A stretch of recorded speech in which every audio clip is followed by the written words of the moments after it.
this is a good subject to talk about, is how to do your thesis. Yes, Now, there is a traditional way to do a thesis that's long, like 50, 80 pages. Sometimes they ask for up to 3,000 pages for a thesis. That is not the best way to write a thesis anymore. The best way is to do a modern thesis, which is like 15 to 30 pages. Okay. Because then it's easier to publish and more people will read it. And so if you have a thesis that's like 100 pages long, it's much better for you to break it up into 4 theses of 25 pages. Take your subject, and your subject is probably too broad. So you want to limit it down, focus it down to a focused research paper of, say, 20 pages, give or take 5 pages. That's the modern thesis. It's easier to publish. It's better for people to read. And then you'll be able to write more theses. Okay. And then one thing you want to do is support your thesis with evidence, a presence on social media, whether it's your own personal web page or a professional blog or a YouTube channel or whatever. You want to get a presence in social media where you're talking about your research on like a daily or maybe 2 or 3 times a week. And then you're posting your link to your different thesis papers in that, say, blog. And people can just link on those and read your different thesis topics. And then also see your activity of talking. That is the best way to do a thesis project now. So get focused. So when you find that title that you want to research for your thesis, be very focused. Do you have a title planned in your mind for your thesis right now? Not quite really, but I want to do this about the human behavior, why people do what they do. That's the reason. I don't really know the particular area because I'm into psychology. See, now that could be a book of 500 pages because the subject is so broad. There's so many ways you could look at that. You're going to have to look it down. So you're going to have to focus it down. Why do people do what they do? When they're trying to find someone to marry. Right? Then, okay, now you've focused it down. And then maybe you say, okay, I want to find out how people react, what people do when they're looking for marriage between the ages of 15 and 20 years of age. Right? So you're even focusing it down even more. And then maybe you can even focus it down a little bit more for where they live within your country, right? So there's all these ways to limit it down. Once you limit it down, it becomes very easy to write a shorter, focused thesis. And that's what people want to read, a very focused thesis on an age group, certain people and their behavior when they're trying to find marriage. And then it becomes very clear what you are studying. So you're not mixing in like people of all different kinds of ages because the issues are different. It's true. You're right. So find a way to take your thesis title and really limit it down. And it's going to help your research too, because then you just have to survey people who are between the ages of 15 and 20 years of age. And then you just use that data, analyze that data, get some good results. And this data analysis only has to be from 1 page to 4 pages. It's very quick and easy to do. And so get in your mind that the modern thesis has to be short, focused, and clear. And the main challenge to a thesis is focusing it down on exactly what you want to research. Okay, that's fine. And that's the main challenge. So that if you say, why do people do what they do? that doesn't give any sense of clarity on what you're trying to research here. Because there's, is that in the workplace? Is that in the family? Is that on vacation? Is that on when they're growing up, when they're getting old? People don't have any idea what you're really studying. So that the title of your thesis has to really be clear exactly what you are studying. Specific. And then, yes. And then that shows people that's a higher level of knowledge when you can really focus in on one group and do a really focused in research project with statistics. Okay. That's a higher level of knowledge, so that you can, it's like taking a microscope to a certain aspect of behavior and revealing it from very detailed look at something very specific. Okay. Thank you so much. And we have a thesis template. Let me go ahead and there's some things I can put into chat here. Yeah. I'll put in some documents about the thesis format. Let me see if these will go into chat. I'm trying to put up two at the same time. The first one is a thesis format, talks about how to format a thesis. And the next one sort of talks about how to do a phase 3 kind of thesis. Yeah. And so basically a thesis is just taking a normal assignment and being very specific about a research topic.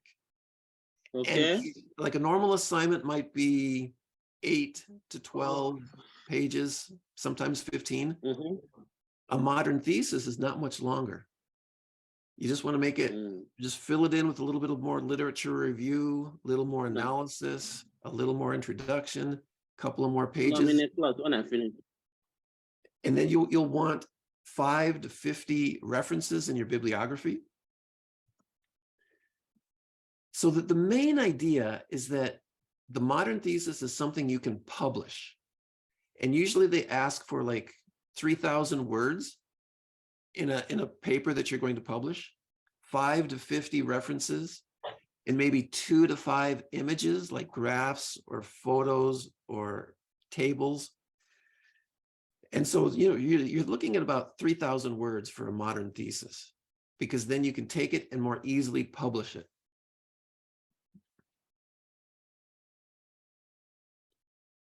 And so education is changing fast in this world. The universities in the United States are being heavily criticized right now because they're not giving good value of education. They take too long. Like if you have to take a program for 4 years, everybody's saying that's just too long. You can study what you need to study in less than a year. Really, if you focus in and you have that freedom to focus like an AIU, you can study a bachelor's degree or even a master's in less than a year if you have the time to really focus in on your studies. And that's what so people want to change the United States university system right now. They want to make it more efficient. They want to bring down the costs. They want to make it less time. They want allow students to choose what they want to study, because they're making students study courses they don't want to study. And this is exactly what AIU is doing. And there's even a bill going through the US government right now to terminate the US Department of Education, because their accreditation process is creating this system that does not give value to education. So AIU says, okay, we're going to go the way of the future. Let the students choose what they want. Let the students take less time to get their degree, do a modern type thesis, make it efficient, and get the student out into the workplace with their developed knowledge. Much more efficient. And that's the way university education is going to be changing, I'd say, in the next 5-10 years. It's going to be a slow process. But AIU is like ahead of the curve. So, okay, these are some really good topics to talk about. The modern thesis and also the AIU education system is really the best education system right now. Lower cost, lower time, more focused on what the students need. It's more efficient. And that's people all around the United States are complaining about the universities, because the education in the universities costs way too much and you don't get good value. And when you take courses over, let's say, 4 years, you don't remember the courses you took 4 years ago. You forget so many things. And so studying for 4 years is too long because you forget too much. And that's what people are complaining about, is that students, university graduates in the United States, don't remember. They don't remember their courses after they graduate. So I took that course, but I don't remember. But in AIU, we're finding that students, because they choose their courses, they study how they want to study, and they develop their essay from their own thoughts, from their own experience. Our students are remembering what they study. So, it's like if you can get your degree done within a year, and you've studied constantly preparing your assignments, you remember much, much more of everything you studied by the time you graduate, and you are ready. You are even more readier to go work because everything is fresh in your mind because you're studying it quickly, efficiently. And so that's what AIU is all about, is being more efficient with education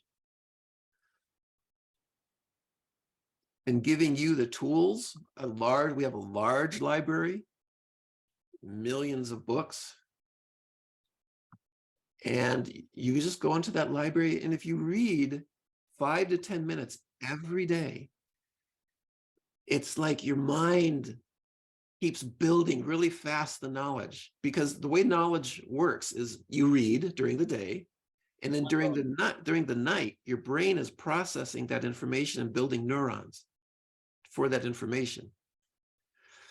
So if you can read and study every day, at least 5-10 minutes, every night your brain is building these neurons about the knowledge. Yeah. And it's different. Say if you're the type of person who only studies on Saturdays, you're not going to get the full benefit because you're missing all of those days of building neurons. So basically, just on Saturdays, your brain is building neurons because when you study. So the key is to read a page, at least a page of something, or look at a video on the internet about what you're researching and studying every single day. And then every day your mind is building ideas, building like things that you can think about. And then it becomes a lot easier to write your thesis because your mind has already built up day after day this dialogue about the subject. And then when you sit down to write, you're ready to go. But if you try to just study on a Saturday and then go with the whole week without studying, it becomes very difficult to write because your thoughts aren't really organized yet in your brain to express them. Yeah. Thank you so much. Well, as far as I can see, our presenter has not shown up yet. So let's continue on with the questions. Can I add on to? Do you have another question, Ochedia? Yeah, I had wanted to ask a question, but I think it has escaped my memory. Probably on the process, I would remember what I wanted to ask. I don't know. I've just forgotten what I wanted to ask before. Is it like a detail of how to write an introduction or how to write a conclusion? Yeah, you said you're giving out the format. You're sending the format because we've seen the thesis format you send on to us now. I've seen it. So yeah, let me go ahead and put it in the chat. Here's the assignment Yeah, I think template. I just put into chat the assignment template. And that's okay. just go ahead. Another question I want to ask, like I registered in 2020 and I was seeing when they were asking me, do I want to graduate this 2023? Because of there's what one of the students asked, like in some places when you finish your PhD under 6 months, it's not recognized in my country where I come from. So I intentionally wanted it to be like I registered it in 2022. I don't want to graduate in 23. I want to graduate in 2024 because when they're asking me, are you ready to go? I didn't answer because I don't want it to be like I did a short, you know, they see it as a nothing that is not recognized in my own country. So I want to make it like I did it under 2 years. It's because they're working on that traditional view of what education is. And that traditional view is not going to work well anymore. Yeah. And so that's something in the system that will have to change. Yes. And it's going to take time, but it's like something you have to explain to them to say, modern education, you're looking at education in an old traditional way, and the world is changing fast. Yes. And you have to change the way you look at education. So you have to talk with the people in the government there and say, look, you are not looking at education correctly. Say, you have to realize, look at the work I did. Look at my thesis. Look at the research. I did it. There's a question here in chat from Perfect. What is the minimum time to complete? It says, the question is, what is the minimum time to complete postdoctorate studies? I'll tell you something. If you are ready, if you have developed your knowledge and you are ready to write your thesis, seriously, you could possibly finish your postdoctorate degree within a month, because it's all in your brain and you've already done the research and you say, okay, now I want to turn this into a postdoctorate degree. You enroll, you sit down, and everything just comes out of you. There's been whole books, huge novels written in 1 week by some writers in history. When you have the freedom just to express, in that moment of inspiration, you can finish your thesis within a month. Wow. But if you tell someone, no, you have to do this in 3 years, you slow down that momentum of inspiration in their mind. Do you know what I mean? Yeah. It's like if strike while the iron is hot. Have you heard that phrase? Strike while the iron is hot. So when you're working with metal and you're heating up the metal, and the iron is red hot, that's when you want to strike it to mold it. And so sometimes you don't wait. The iron is hot. Just go to work and write your thesis. And then if you say, okay, I just finished my thesis, but now they're telling me I need to wait 2 years. Well, now you have 2 years to keep studying and doing more assignments and reading. Now you have plenty of free time to keep developing other research projects. Beautiful. And so, but you control your time, let your nature, let your essence dictate how you are going to actually write your thesis. Wow. When it came time for me to write one of my theses, what I did is I started to create videos about it. And I created over 100 videos within 1 month. Wow. It just, all of a sudden, the knowledge just came out of me super fast. And that's some people are like that. Other people are going to want 2 years. Some people research, for example, agriculture, and they need to grow a crop, take the results, take the seeds from that crop, plant them the next year, go through another growing season. Okay, you're going to need 2 to 3 years to finish your research because you're growing plants and you need all that time to grow your plants. And then study the plants that result from your genetic selection. You're going to need more than a month. You're going to need a couple of years because that's just the nature of the research. But if you already have, we had one student from Nigeria who developed a whole compensation. He was the owner of a business in Nigeria, and he was raising the salaries of his employees and giving them better human resources. So he developed this whole plan through the years of his managing a business to create more productivity in his workers by giving them more benefits, more time off, higher salaries. People thought he was crazy.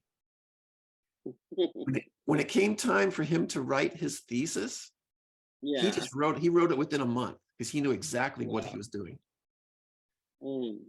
And it was a beautiful thesis about how to motivate workers in this new world. So very good questions about how long these things should take. People should not tell you it has to take 3 years. People should tell you when the inspiration hits you, just write it in your own space, in your own time, whether it's a day, you know, however, whatever time is unimportant. It's when that knowledge is ready and ripe in your mind, the flower will flourish, it's pollinated, and the fruit in your mind, you produce that fruit, and your wisdom and your knowledge just come out. Wow. Beautiful. Thank you so much. Yeah. And you'll enjoy it more, right? You'll enjoy it more because it's flowing. It's like, you know how the rain is? Sometimes the rain comes down really hard and then it goes into this dry period. Writing a thesis can be like that, where all of a sudden you're like, I don't know what to write. I don't know what to study. It's like that dry period. But then you keep the faith, you keep studying every day, and then all of a sudden the rain comes. Wow. And something starts to build within you. These clouds begin to form. And then as that rain falls through your mind, it comes out your fingertips, and you start writing, and everything comes out in this gush of a big rainstorm. And you've written your thesis. All of a sudden, you've written your thesis in a couple of days, like a rainstorm. It can be like that. I'm so happy for this explanation. So happy. Thank you so much. Thank you so much. Welcome, everybody. Let's go to Julia Koifman. Let me ask you to unmute your microphone so you can ask your question. Let me try again. See if you can unmute your microphone. We still can't hear you. Hi, good evening. Good evening. Maybe in the United States it's still good morning, but in Israel it's 5:30 p.m. and I am doing sports outside. Okay. Well, what I wanted to tell, I have completed my PhD. But I still owe some money to the university, and I think I'll pay all the sum in the summer. So officially, it will take me a year, and I am planning to complete my postdoctorate degree also in the summer, because currently I am working very hard and no time to write it, to write the postdoctorate thesis every day. But recently I found out that the local Israeli Ministry of Education told me, Julia, you know what, if you finish your PhD and postdoctorate within a year, it won't be recognized in Israel because unfortunately, it must take minimum 3 years. But anyway, I not only work for the Ministry of Education, I'm also self-employed. See, that's when you have to go there and say, look, this is my thesis. This is my work. It didn't have to take 3 years. And you can show them the level of your knowledge and you say, look, you're looking at education from a traditional point of view that just doesn't work anymore in this world, because people can learn much faster. Because people in the past would have to go into this library, this huge library with lots and lots of books, and they go around the shelves and they pick out these different books, and they'd walk back to a little table and they'd put this pile of books on the table and they'd start going through the books slowly, right? trying Yeah, to find and information. I have even published my PhD thesis. Edward, have you seen it? Uh, when did you submit it? To Amazon. I submitted it about a month ago. Oh, excellent. No, send me the Yeah, link. yeah, I will send you the link. Okay, so the only but- thing I still have to do is to pay all the sum of money I still owe to university, and I hope to do it till summer. You know, basically you control when you graduate as far as making your payments and when you want to graduate. But writing your thesis is something nobody should control but you. So Yes, of course, but if you want to unfortunately, write, yes. if you can write your thesis quickly, do it. And then you can Mhm. relax and make your payments in your way and graduate when you want to graduate. But Mhm. that thesis work is something totally apart from making payments, deciding when to graduate. That's your inspiration. That's your life work. Let it come out when it comes out. Mhm. And Yes, then, just yeah. but then stay on track and say, okay, but I'm going to graduate in a year or two or whatever. But during Yeah. that time, that rain may come and that thesis all of a sudden just explodes out of you and you just sit down one day and you start writing and it all comes out perfectly. And Yeah, that's it when really comes out. Yeah, sometimes when I teach in a school, and sometimes I get ideas, even if I didn't play to do any research that day. But sometimes I find out something that my students do. And I take notes and write my articles.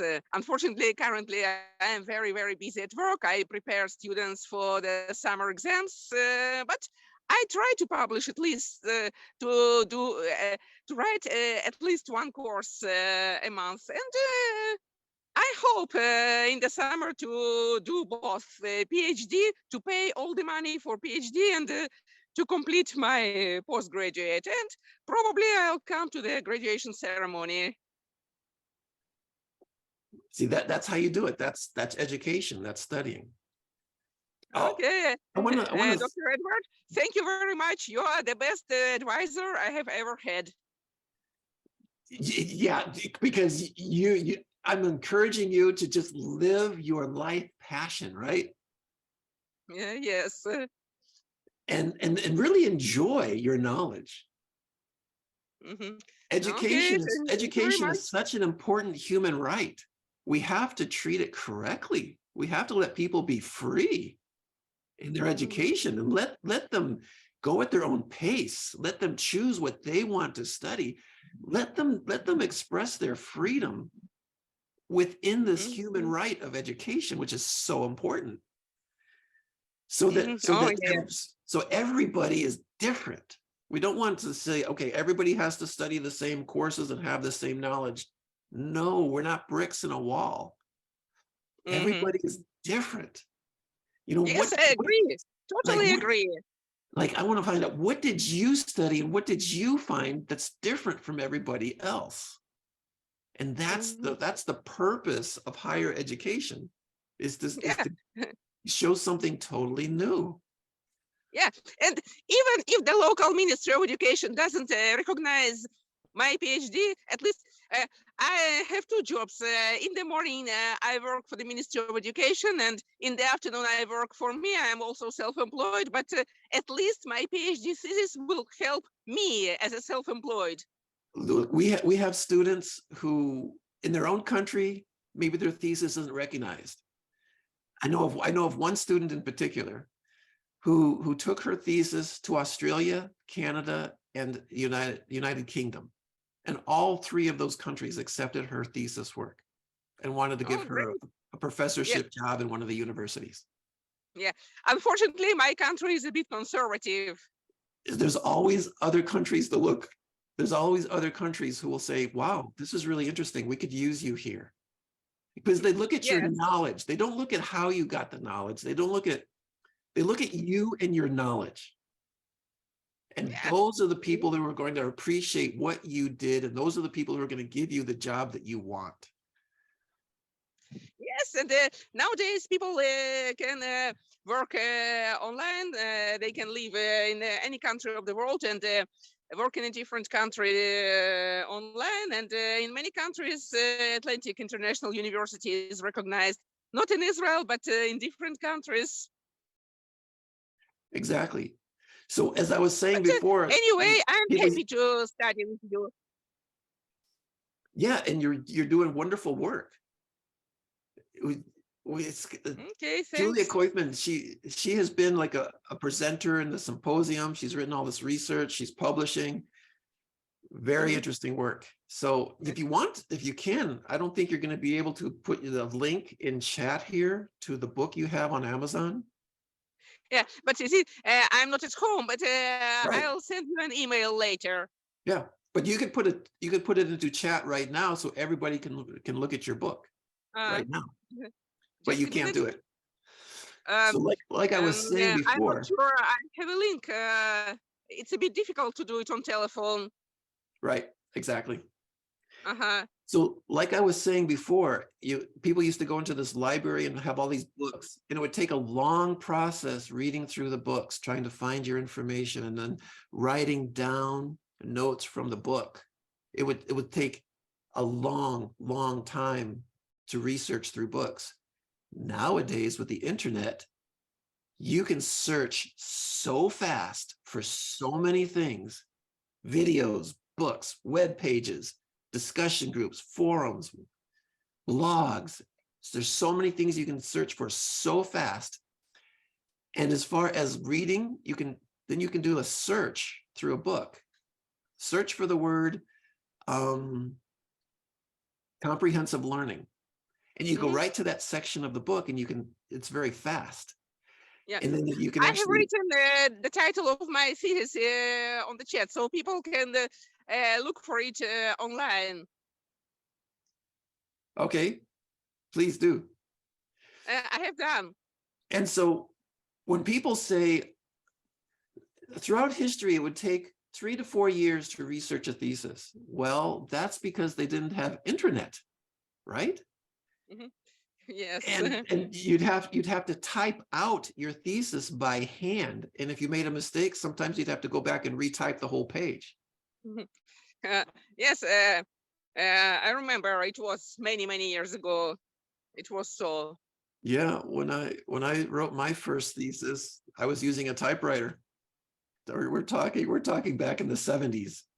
We didn't have internet back then. We didn't even have computers. So did I in the early 1990s. I used a little typewriter that wasn't very efficient. Yes. So that when people say, oh, it should take 3 to 4 years. Well, that was 50 years ago, right? That was 50 years ago that you would have to write your thesis by hand, type it on a typewriter, and then find the paper, make sure you had enough ink. If you ran out of ink, you'd have to run to the store or somehow find another ribbon of ink. And it would take a long time to read the books, write down your notes, put them into, nowadays you can, and as far as statistics, when you had to do number crunching for your statistics, you had to use all of the equations and do it all out by hand to do like a statistical analysis on data. And that could take a couple of weeks.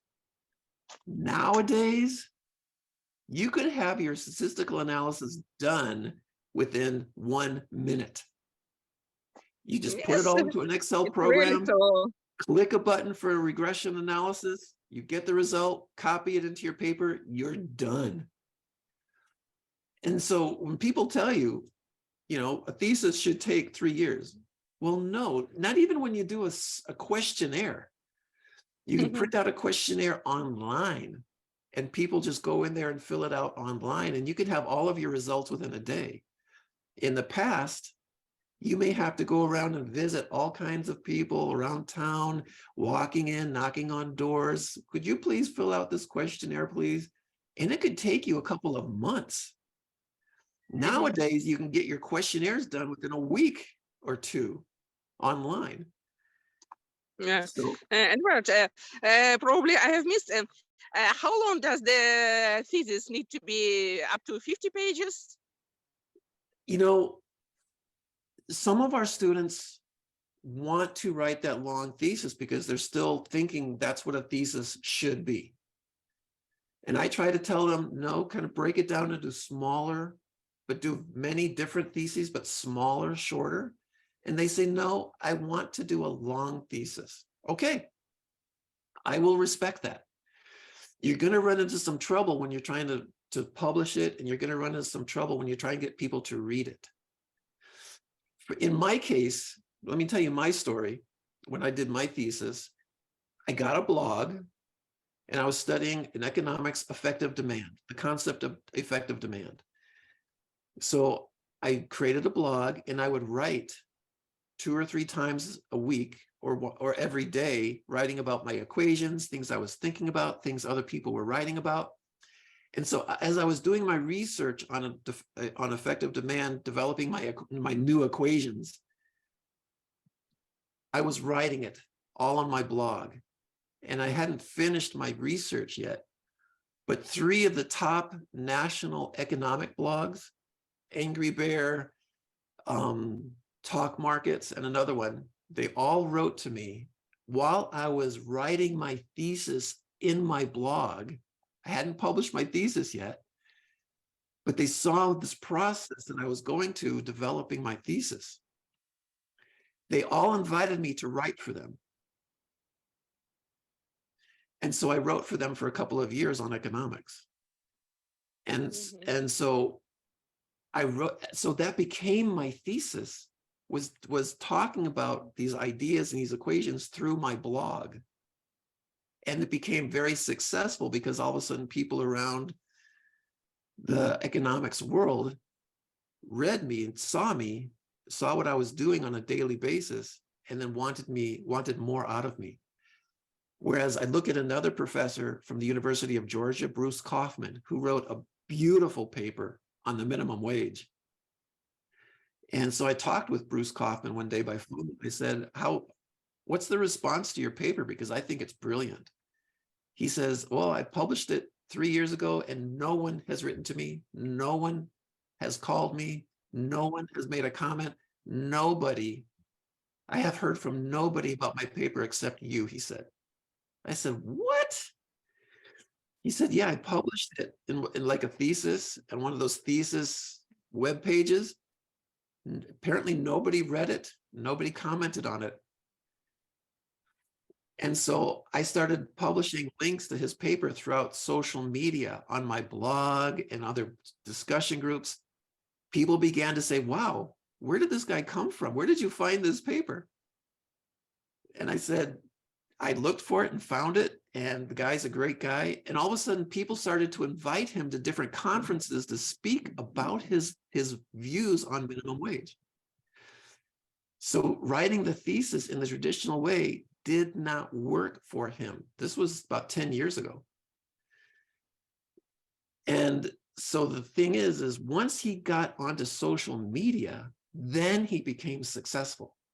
And for me, in my case, I didn't even have my thesis completed, and because I was doing it through social media. And once people in social media read my thoughts, I hadn't even finished my thesis. I hadn't even finished my degree yet. But people saw me writing about my research in a blog, and I found my success. And so these are the things that are changing in the world, is that a traditional thesis will not give you the success like it did in the past. Nowadays, you get onto social media, you talk about things that you're doing almost on a daily basis. Show people that you are active. If you publish a thesis, people might read the thesis and think, I wonder what that person is doing nowadays. But if you're on a blog and you're constantly publishing your thoughts and your reflections, commentary on other research, testing out a new equation. People will come to your blog to see what you're doing, and they'll see you active. And an employer will look at you and say, wow, you have been active for the last year, writing almost every day in your blog about your research, your ideas. And once they see that you're really active that way in your profession and in your education, your value goes way up. Much more than just writing a traditional thesis and trying to publish it and getting people to read a long paper that nowadays people don't want to read long papers. They don't have the time. They're used to just, maybe they'll read the abstract and that's about it. And that's just the way the world is, because there's so much to read and people have so much to do in their own lives. They don't have time to read a long thesis. So the key to success is having a presence in social media, stay active, write about what you are researching on a daily basis, show people your thoughts, be open, have a presence in social media, and then write a shorter, quicker, more focused thesis. And then once you have success with that, write another one, short, quick thesis. And that's going to be much more successful for you. That's the key to do this. I see Dr. Ricardo Gonzalez is here. Yes, hi everyone. I was listening, Dr. Lambert. What a great example and suggestions. We have so many tools nowadays, like you shared on YouTube, on social media, on blogs, to really get our message out there. It's unbelievable. Anybody in any part of the world can become a content creator. And not just a content creator, but then throughout your content to be able to connect, network, participate, collaborate worldwide. So no borders. So I was hoping to listen in on the presenter, but I think, did you become the presenter today? Yeah, because the presenter never showed up. I kept waiting and looking and searching. Okay. That's fine. That's an excellent chat that you've been having. I think it's very important. That's one of the most challenging, difficult parts of the program, is your final project, your thesis, your dissertation. So it's an excellent topic. I think we maybe, we should have had a meeting about this anyways, at some point. So this is a great opportunity. Yeah, sorry, I asked by her the way, I have found a link and published it in the chat. Oh, fantastic. Let's see. Yeah. So you are welcome to read my thesis. I'm looking in the chat. Oh, I don't have it because I entered late, but I'm sure everybody else can see it, because I only see the chat after I came in. But yeah, I'm sure it's there, Julia. What was your thesis about? It's about special education. Oh, so this was the perfect topic for you today. Yeah. Oh. Yeah, and So- you see, I expected that the presenter would tell about neurodiversity and other points of special education. I registered for the lecture today, and I am jogging, but Yes. usually I do sports or do something and listen. But today, unfortunately, there wasn't a presenter. Well, sometimes things happen. I mean, we had a couple of presenters who had, a really good reason for missing, and we were able to reschedule them. So I'm sure. I mean, I'm here in messaging with Leidulataja, and I haven't gotten a response yet. I hope she's okay. Yeah. But I'll talk to her later, see if we can reschedule her, because her topic was amazing. I don't know if Dr. Lambert, you would like me to show something like a different topic on actually, screen, or what would you like to do? There's a question in chat that I think you're the perfect person to answer. Okay. It's from Susan Jones Benjamin. What is the name of the program into which you can put into your writings and it gives you the best choice of words or sentences? Okay. Yes. Well, we have a miraculous solution for that called Chat GPT. And let's see, program in which you can put in your writings and gives you the best choice. Yeah, absolutely. Yeah. Chat GPT. I've been using Chat GPT for the past 2.5 months. It's made my daily routine a lot easier. So for example, I presented before Chat GPT how it works. You basically still have to write something. So you have to tell the computer it's an artificial intelligence assistant, and it can do a presentation for you. It can do a journal article for you. It can do a blog for you. It can write a letter for you. So if you're, let's say you have to make a letter to the insurance company, you can say to ChatGPT, help me write a letter to the insurance company for a claim on an accident that caused this amount of damage. And then ChatGPT will then start typing it up. And in about 30 seconds, you have a typed up insurance claim form. You can also do a marketing plan. If you're writing let's say a letter to your customers, or you're writing a letter to your supervisor, you say, okay, write a letter to my supervisor highlighting my accomplishments this year. These are some of my accomplishments. And then you list them. You put like 1, 2, 3, 4, 5, 6. You put like a list of them. And then when you hit process, Chat GPT will take that whole idea and make a perfectly, and I'm talking about perfectly, written letter. So you can do it for unlimited number of things that you're writing about. And the thing that I like about it is that I wouldn't consider it cheating or plagiarism, because you only get out of it what you put into it. So if I say, oh, write a letter of recommendation, for my performance, it's going to put in like a generic thing, like, oh, Ricardo did a very, worked really hard this year, and he helped his department, and he did this. So it'll just make up a bunch of things, but it won't be really that well written or specific to you. But if you tell it to write it, and then you put in all those bullet points, like I was sharing, then the content that it gives you is going to be really powerful. And I've written stuff myself, and then I tell it, okay, rewrite what I just wrote, but improve it or enhance it and include these 2 additional points. So it'll take my whole writing, it'll fix it, improve it, make it sound better, and it'll add whatever I told it to add, and it'll add it in the perfect place for me. So that's a Chat GPT. Let me put the link there in the chat. And with Chat GPT, it'll talk about something that's like universal knowledge, but you're going to have to fill in your own personal details to really make it you, to make it your work.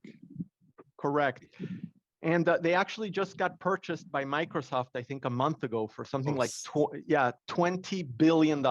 Seriously?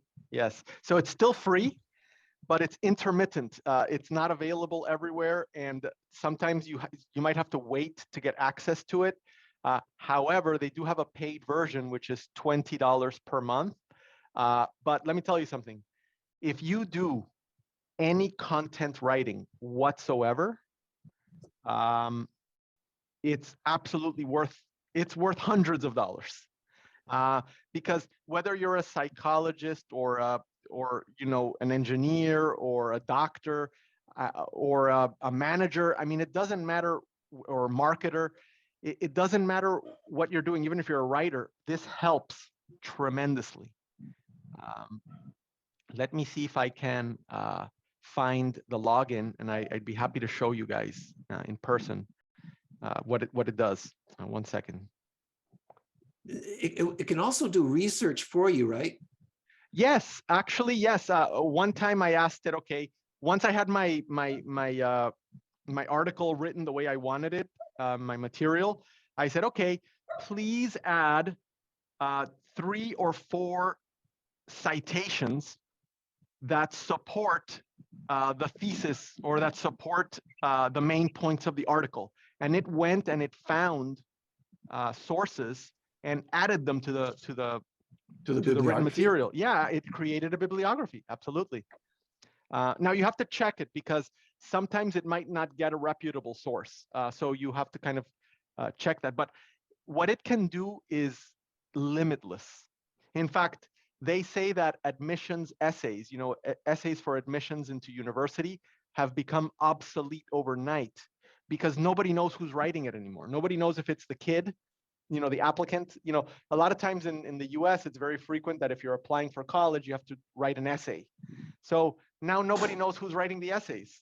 So it's a bit of a problem. Now, somebody did create supposedly an app or a checker that can detect if a certain text was written with artificial intelligence or not. And I think that is already being used by some schools. So it's like warfare, like a cat and mouse, always evolving. Okay, let's see.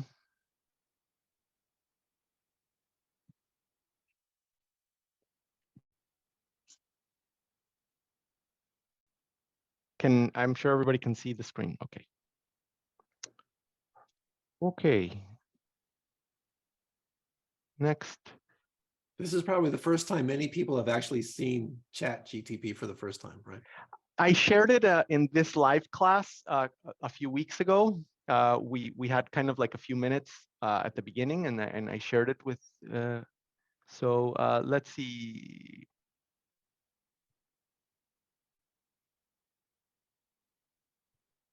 Okay, so for example, here's an example.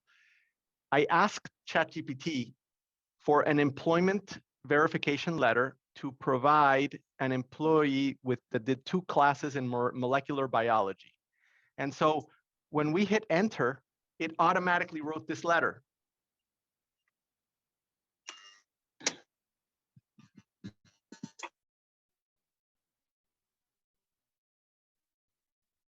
And it even gives you the little spaces to fill in your own information. What is the university name, start date, That's end right. date?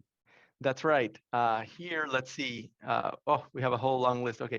Write 400 words about the importance of perpetual evolution in our education to reach our next spiritual intelligence level.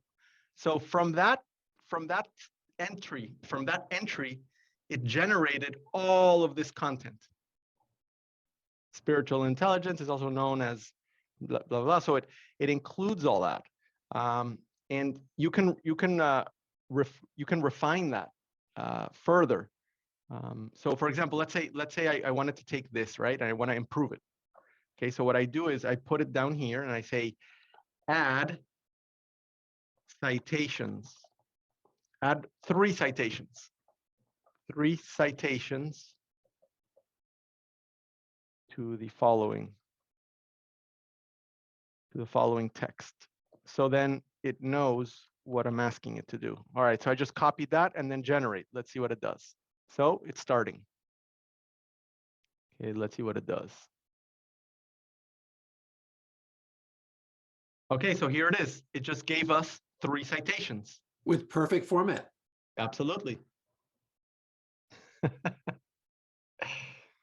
Does anybody want to enter something? Would somebody? I see. Who has something that they would like to be written for them, and we can actually copy and paste it into the chat if you want to keep it. We have a question from Ucheria Negosi. Do you have something you want to add? Something you want to put in there?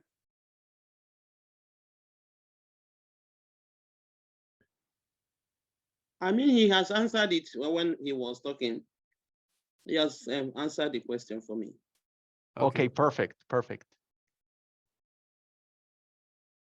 So does anybody here want to ask ChatGPT to help them write something, a letter, a marketing plan?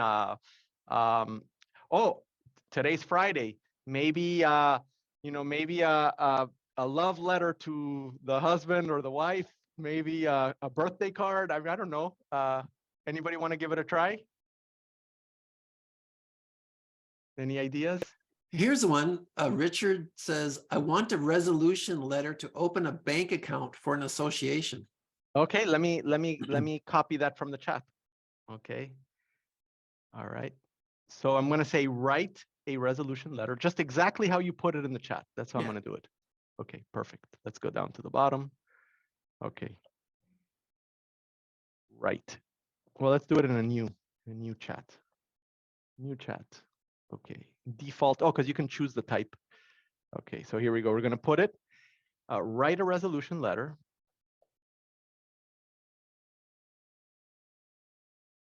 for association. Okay, for what type of association? I'm going to put for a nonprofit. Should I put nonprofit, or what does the association do? Maybe like the for an association about law, about education, about business association. I'll just put association like you said. All right, so write a resolution letter. All right, let's see what it does.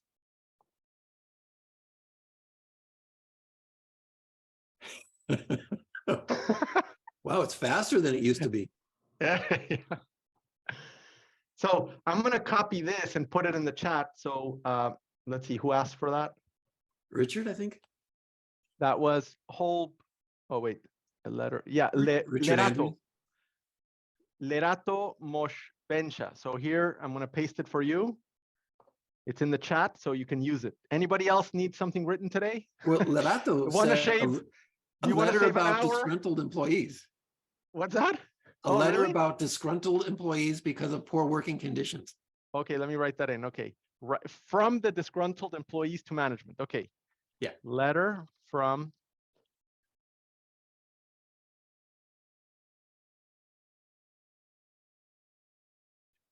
to manage.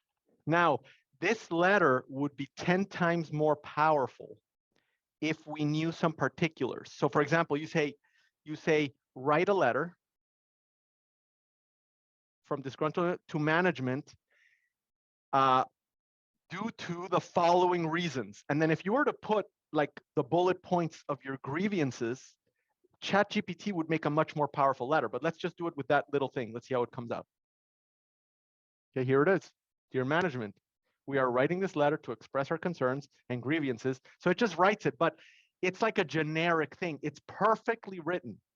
So you can see, like, if you read this here, I'll post it in the group. So it's perfectly written, but now imagine if you actually put what your concerns are, why the employees feel like something needs to change. So you can put there a highlight, just in a couple of words, like a list of 5 things that bother you, that you would like to see different. And then it'll integrate that into the letter. So let's see. Where's the, nope. Oh, here's a chat. Okay.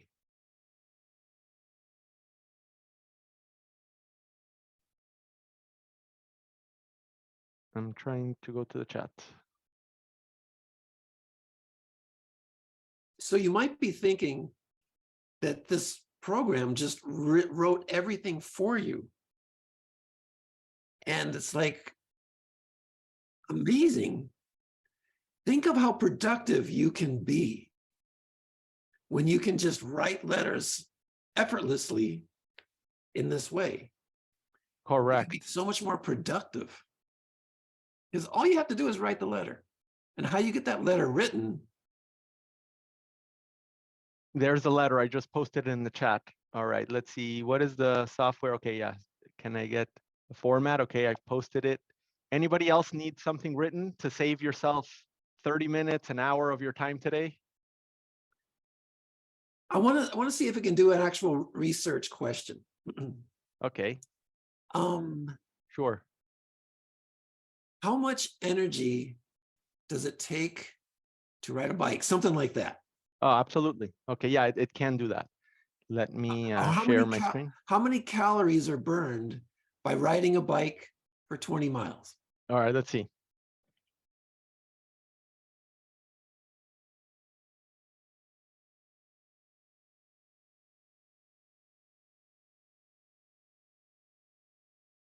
Or maybe 20 kilometers, more international. Okay. I think I misspelled something. Okay. How many? Okay. Oh, let's put a question mark so it knows what it is.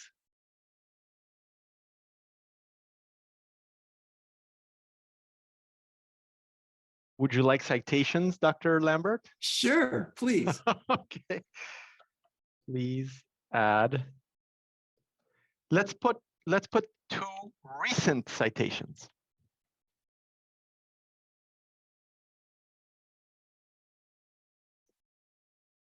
(2021), 2022. Yep. Yeah, because the other one gave us citations, but they were, a little bit old. So this is the ultimate power. This, when we talked about artificial intelligence and how it could help humanity, help us in our daily tasks, makes our lives easier, we are living that right now. See, Dr. Ricardo, before we were talking about how long should it take to write a thesis?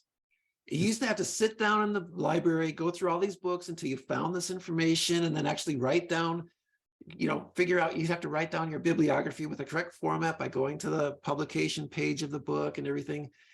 Look at what you just did. Yeah, this breaks down the seconds. barriers. Yeah, if English is not your first language, that happens to a lot of international students. English might not be your first language. This translates for you. So let's say this. Let's take this and let's translate it. Okay, translate text from. So some students have English. said that it doesn't translate African language very well. That may be.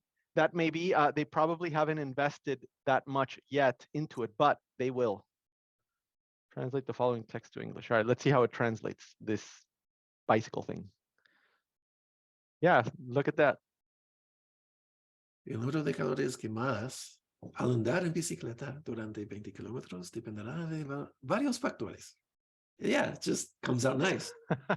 So, I mean, this is just such a powerful tool for anyone because, you don't have to write necessarily in English. You can write poor English, and then you can post it and say, improve the following paragraph. And so if you have a blog and you don't like the way your article is sounding or the way it's structured, some people have an editor. That's what the editor does. The editor takes the idea of the writer and improves it. So this is essentially an editor that's available 24 hours a day and is your personal assistant.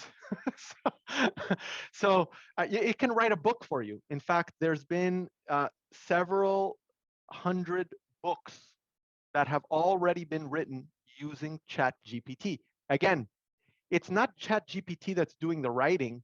It's the person who's putting the ideas to Chat GPT and asking Chat GPT to do it. So it's like an extension of your mind. It's an extension of your consciousness. Now if you just say, oh, write a book for me for kids, okay, I would consider that poor decision morally. But if you use Chat GPT to improve your idea, so if you have an idea for a children's book, and you have an idea of what's going to happen, how it's going to happen, what the moral of the story is, you can then tell Chat GPT these ideas. So let's try that now. Write a children's story about. Let's say 500 words. Yeah, perfect. Yeah, you can absolutely do that. Yeah.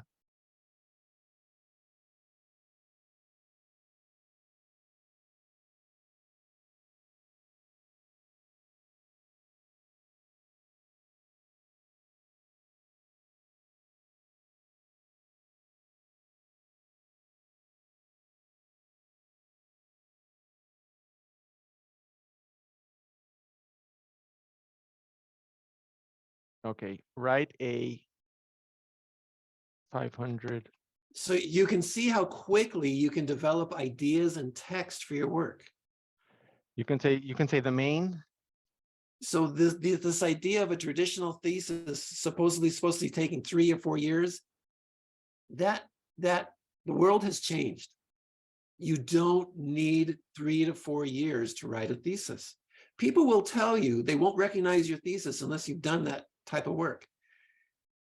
It doesn't take that long anymore. It just doesn't take 3 to 4 years to write a thesis. That's right. So we have here, write a 500-word kid story about the dangers of overeating and show a moral to the story. The main characters are Edward and Ricardo. Location is Honolulu, Hawaii. Okay, let's see what it does. Once upon a time in Honolulu, Hawaii. Deers is there. Yeah, they love to lay on the beach. Dirty. Surfing. Oh, yes, I do like to surf. They decided to visit a local bakery, which was famous for its delicious cakes.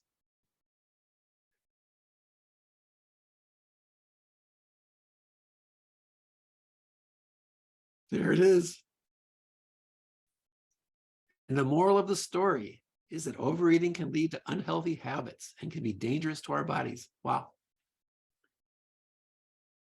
Yeah, that's just a small sample. Imagine how you could, if you spent 15, 20 minutes thinking about what you want to feed the artificial intelligence engine with your ideas and thoughts and personalizations, imagine how much better the story can get. So, I mean, I would honestly, anything you read from this point forward, you should assume that it's been written by an AI.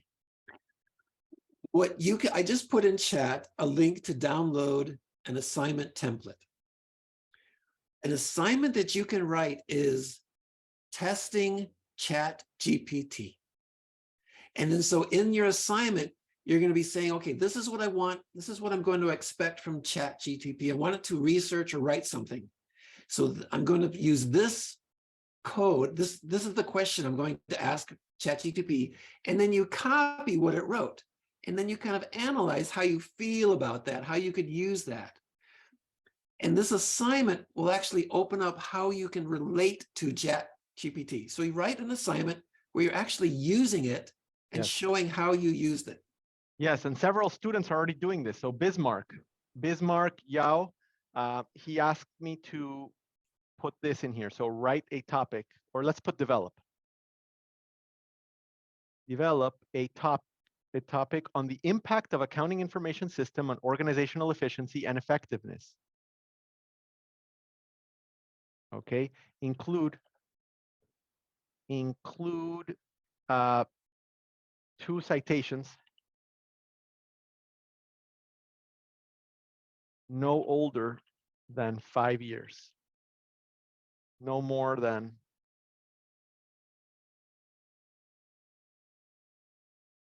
So this is actually just an iteration of Google search, but instead of you having to do the digging and the searching, like, you do a search on Google and then you look for the answers.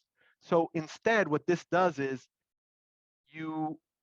it does the search for you, and it then pulls out the information from all the search results and puts it into a comprehensive summary for you. So it just does whatever you used to do when you did a search on Google to find out, to research stuff. This helps accelerate that process. So let's see what it does. Develop a topic. Let's see what it does for Bismarck. Keep in mind, this is a good thing for you if you struggle with language at all. This is actually going to help you express on an international basis. So when you learn how to use this text from Chat GPT and then learn how to edit it for your own ideas, you are going to be so powerful in the workplace. And this is really something that for many people in Africa, this is going to really open up their international value. So really, this is a really valuable tool for your future work. Internationally, nationally, whatever you want to do, to be able to present. So you can copy this text, take it to your own Word document, and then edit it to add some of your own ideas, change some of the things you don't really want, work on, build on some of the ideas that Chat GPT gives you, and create your own document. But it helps you get to that point where you can write your own document much faster because it gives you like a template to work from. Let's try this. What are 3 viable plans to solve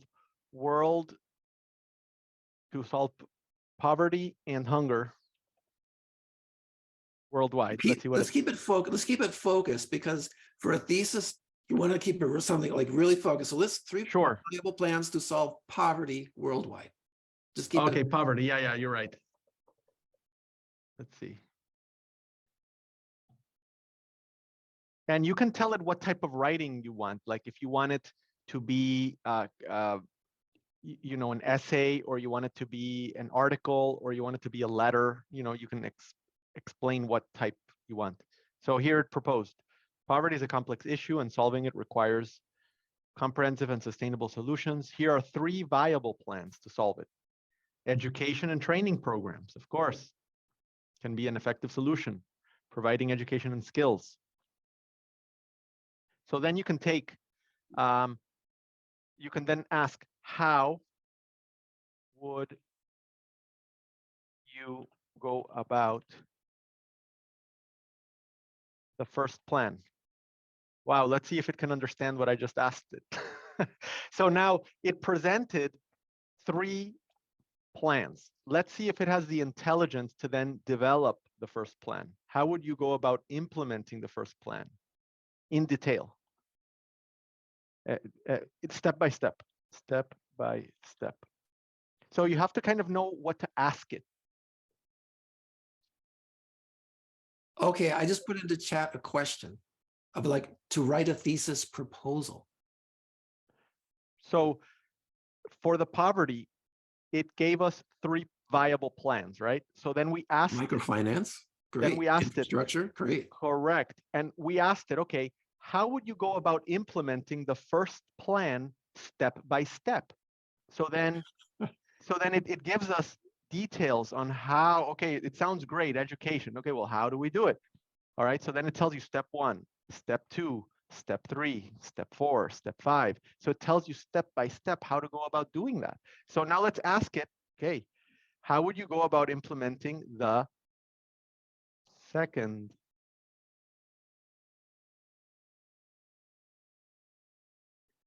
Let's see if it this understands. gives you ideas. You could accept the ideas as they're written, or There's you can edit it. microfinance. Yeah, there's microfinance. Look at that. It's giving you now. So it understood it, even though it generated an additional text, it understood that we were still referring to the original text, which is amazing. In other words, it's like conversational. It's like you're talking to a professor, to a teacher, to an academician, to an expert, and it just gives you back very valuable information. And if you look at that step 2 and what it just produced, the business plan, yes, you can actually say, write me a business plan. Yes. About reducing poverty or using microfinance to reduce poverty. Okay, so we can say draft. Watch this. A business plan is the most valuable thing you can do in business. Yes. And this Chat GPT is about to write you a business plan within 30 seconds. Think how productive you are going to be.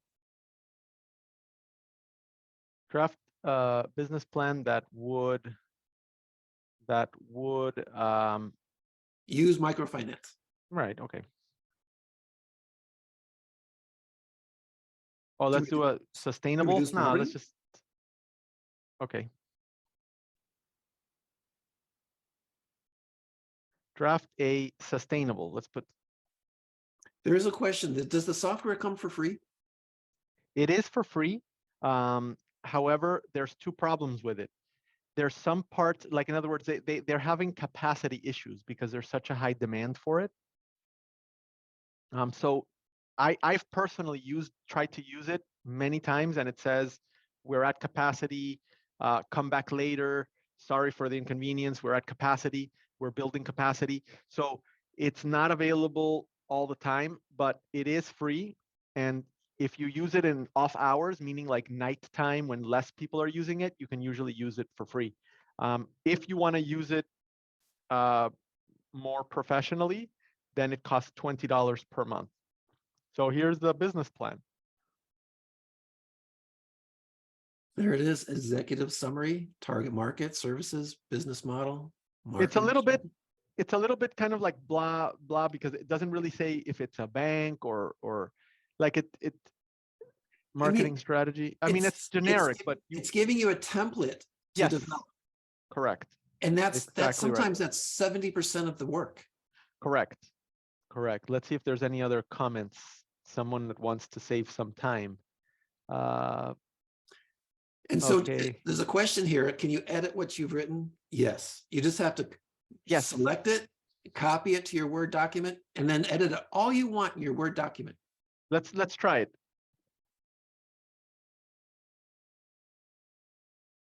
And if we take this another step, let's say you want money for a project that you're working on.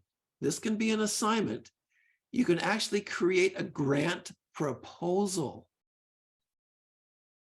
for a project that you want to develop. We had a student in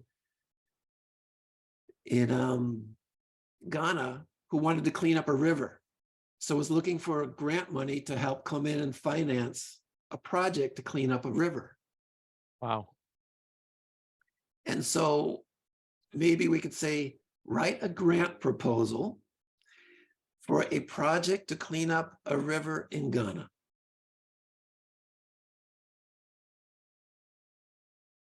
And this will give you the template to fill in more details about your project. Yeah, because here you can specify what is the river, what are the levels of pollution, how many people live near the river, how much water flows through the river, how long the river is. You can give it all that information and it can integrate it. You can even say how much funds you need, or write a grant proposal for a program to in Ghana requesting $20,000 from NGOs. Perfect. An introduction, project goals, perfect structure, project description. And this is probably all the text you need in the grant proposal. Correct. Yeah, I mean, here you just have to have specifics, maybe some references, maybe some pictures. In other words, with grant proposals, organizations want to know that you're really someone on the ground, someone who's boots to the ground, someone who's in the community, someone who's connected to the community. So you would want to show maybe a picture of things you're already doing. So maybe you're already doing weekly volunteer with a group of people to clean up the river, you know, walking around and cleaning it.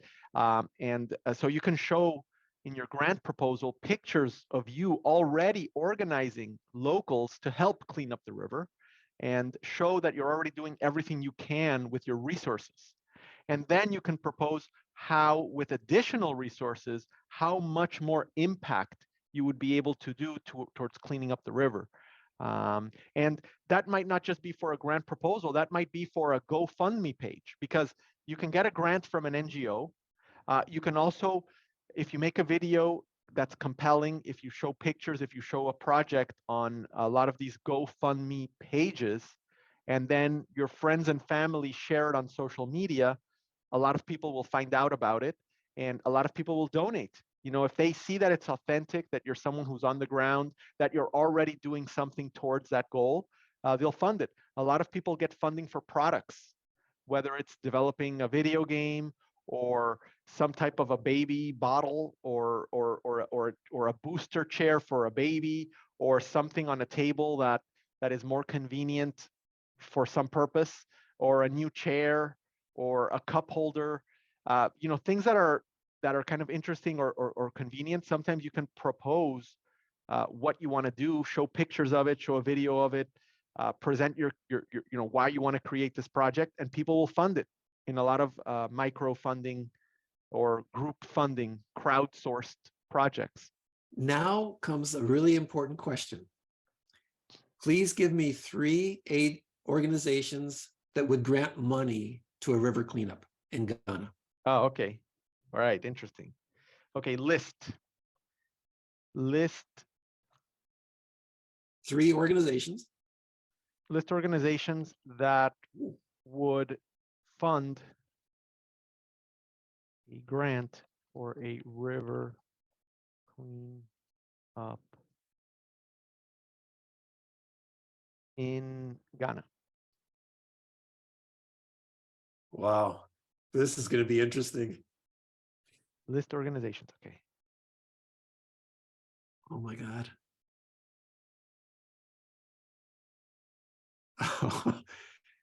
Wow. 10 right there. Yes.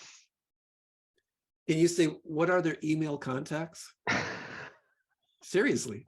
I mean, you get Yeah, for right sure. down to, What are- and then you what just are- got the grant proposal. Now you're going to email it to them directly. You could do all this within 5 minutes. Okay, that one didn't have it. Okay. Okay. So Okay, you'd have what to, about addresses?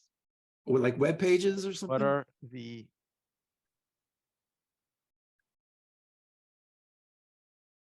That's right. A lot of information is private through Chat GPT. right? Well, you can take one by one. You can put here. Okay. What is a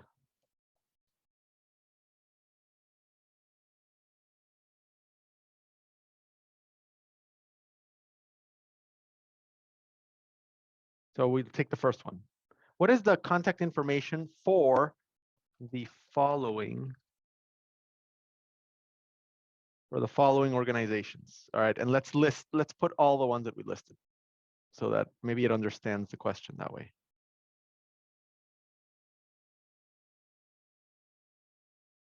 What are the contact?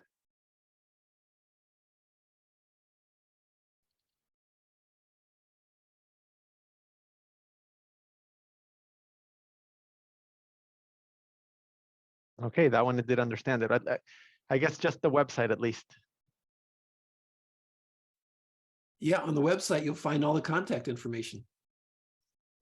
Emails, phone numbers, address, everything. Correct. And it even gives you website and contact, the Contact Us webpage.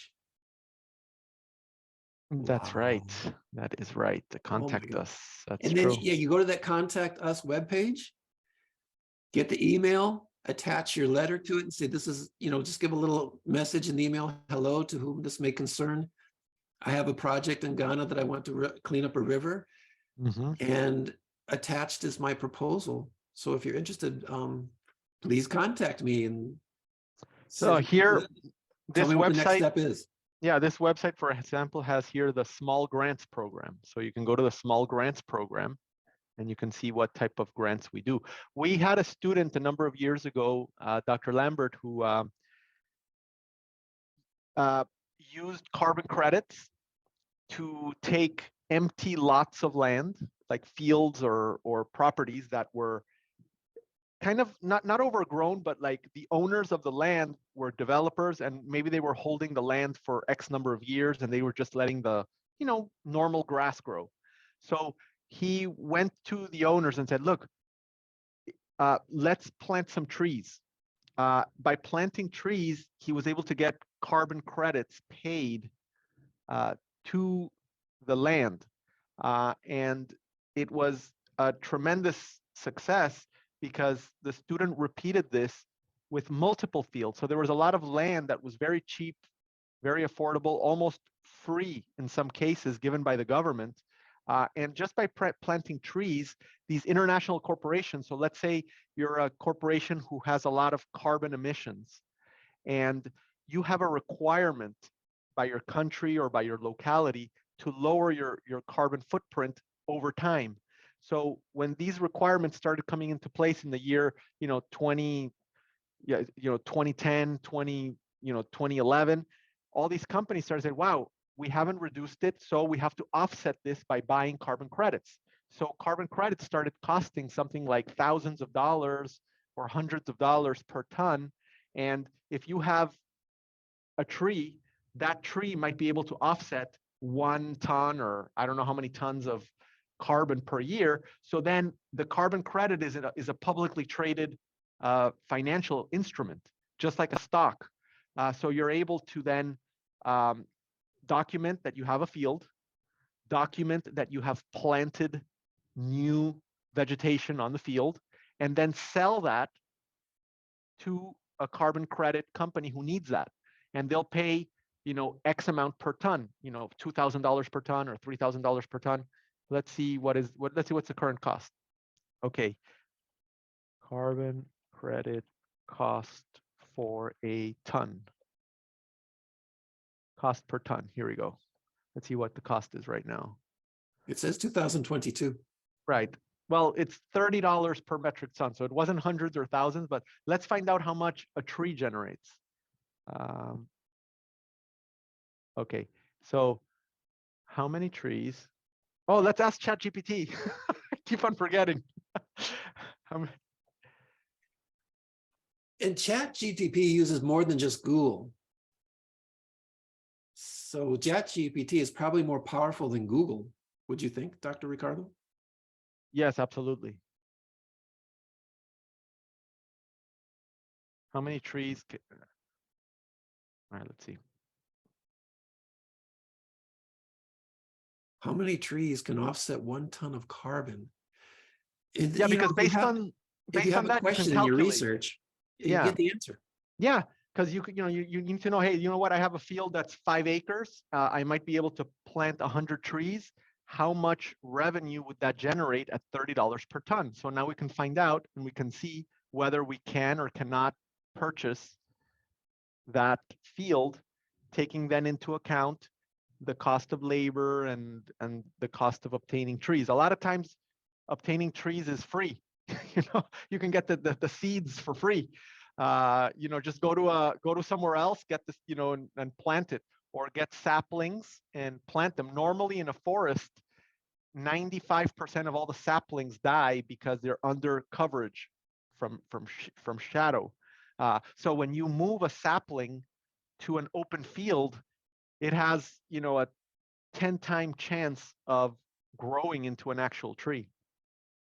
That's So what does it say? interesting. It's interesting that only 45 mature trees would be needed to offset 1 ton of carbon emissions. That's amazing. Yeah, but how often is that? Is that per day or Per year? per year? Yeah, because at the first sentence, it says it can absorb around 22 kilograms of carbon dioxide per year. Per year, wow. I don't see how that's economically viable at the moment with the price that we found. Yeah. Let's see. If you want Chat GPT to correct your grammar and your spelling, can you just put in the text and say, please correct the spelling and grammar in the Yes. text? Yes, it corrects the grammar, and in fact, it can also rewrite what you wrote. Please restructure and organize my writing. Improve. You can just tell it to improve the following text, correcting grammar and structure, and it'll do that. Dr. Ricardo, can you go up in chat? I posted a little message saying, write a thesis proposal to research behavior to find a marriage partner for people 15 to 20 years of age. Yeah, okay, in the chat, let me see, I'm looking for it. It's around 9:17 a.m. or no. Oh, okay. Or it'll be 11:17 in Miami. 11, okay, I got it here. Write a thesis proposal about a marriage. Okay, I got it, yeah. Yeah, let's say 400 words. Okay.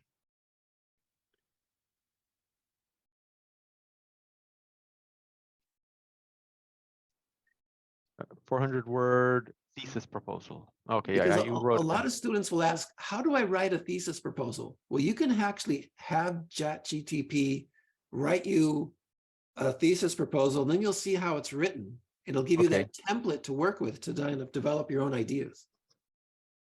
Correct. All right, so here's the answer.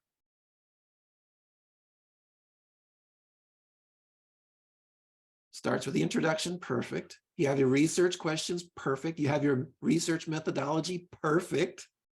You have your data analysis, oh my God. Expected outcomes, conclusion. This is absolutely the way you have to write a thesis proposal. Absolutely. You really want that research methodology, the data analysis, and the expected outcomes that you're going to be analyzing. Correct. That's all you need right there for a thesis proposal. Then you build your research off of that. Correct. Hi, Acacio, Edu. Good afternoon. Hey, good to see you.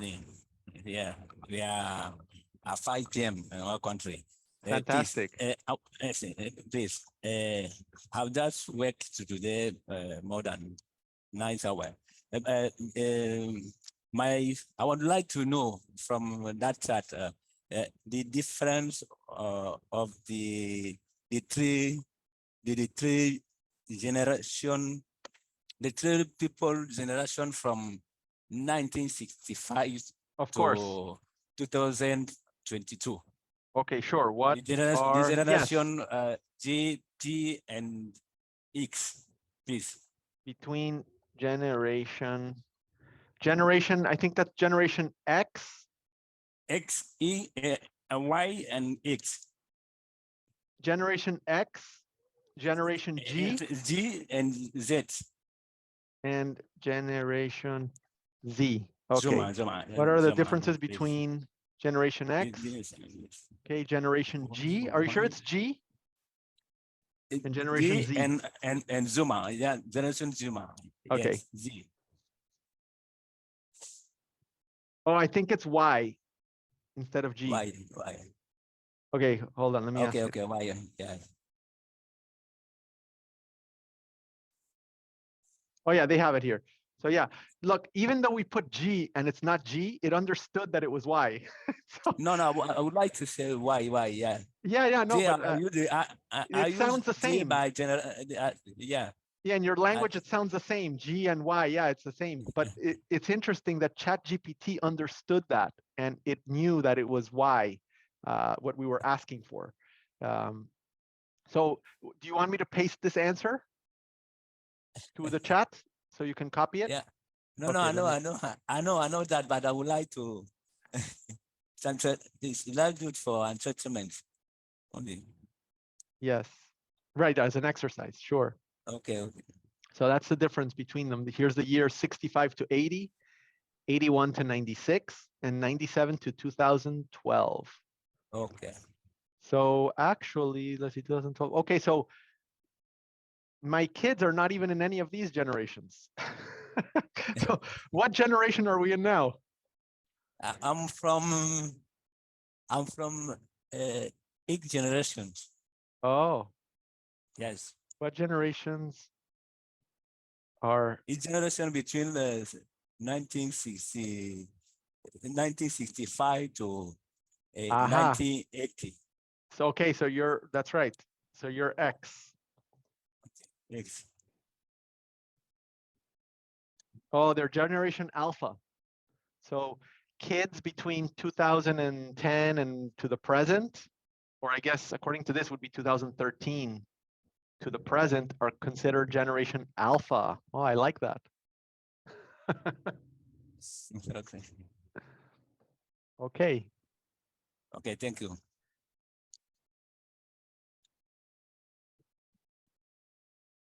Well, I'm so glad that we turned today's meeting into such an interesting discussion and such a productive one.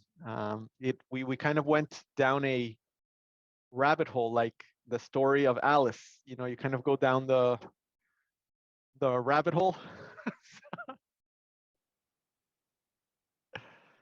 But thank you everybody for sticking around. I mean, I think most everybody participated, everybody stuck around. So I apparently it was somewhat interesting. I'm glad to hear that. Oh, think of the obstacles that sometimes you face in life, as far as where you're coming from and trying to get a job and develop your society and develop people in your life. And then you have these obstacles of communication. This Chat GPT will take away those obstacles. It can give you the information you need so quickly, and you can be so productive. This is, how can you put this into words, Dr. Ricardo, how valuable this tool is for people?